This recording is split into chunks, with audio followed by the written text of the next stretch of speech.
Hello അസ്സലാമു അലൈക്കും. Simple cook ബുക്കിലേക്ക് എല്ലാവർക്കും സ്വാഗതം. ഇന്ന് നമ്മളിവിടെ ഉണ്ടാക്കാൻ പോകുന്നത് വെറും 1 മിനിറ്റിൽ ഉണ്ടാക്കാൻ പറ്റുന്ന ഒരു മഗ് കേക്കാണ്. അതിന് വേണ്ട ചേരുവകൾ എന്തൊക്കെയാണെന്ന് നമുക്ക് നോക്കാം.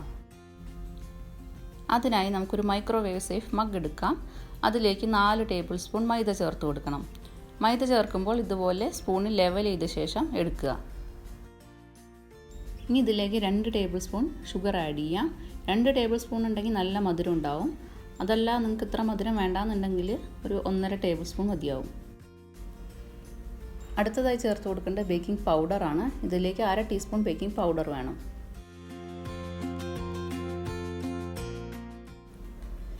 ഇനി ഈ ഡ്രൈ ഇൻഗ്രീഡിയൻസ് എല്ലാം കൂടെ ഒരു ഫോർക്ക് കൊണ്ട് നന്നായി മിക്സ് ചെയ്ത് കൊടുക്കണം. ഈ ബേക്കിംഗ് പൗഡർ എല്ലാം മൈദയുമായി നന്നായിട്ട് യോജിച്ച് വരണം.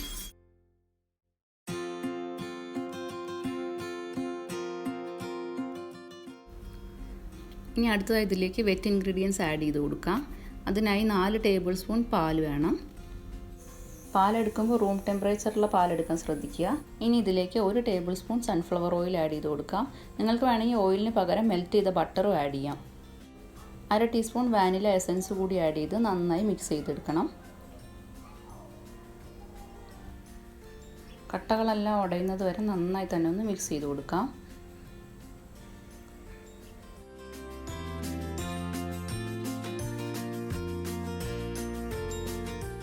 ഇപ്പോൾ നമ്മുടെ ബാറ്ററെല്ലാം നന്നായി മിക്സായി വന്നിട്ടുണ്ട്. ഞാനിതിലേക്ക് കുറച്ച് ടൂട്ടി ഫ്രൂട്ടി കൂടി ആഡ് ചെയ്ത് കൊടുക്കുന്നുണ്ട്.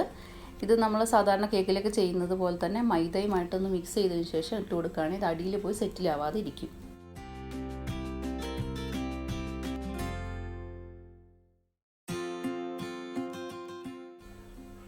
ഞാനിത് 900 വാട്ട്സിൽ 1 മിനിറ്റത്തേക്കാണ് സെറ്റ് ചെയ്യുന്നത്. കണ്ടില്ലേ നമ്മുടെ മഗ് കേക്ക് എത്ര നന്നായി പൊങ്ങി വന്നിട്ടുണ്ടെന്ന്.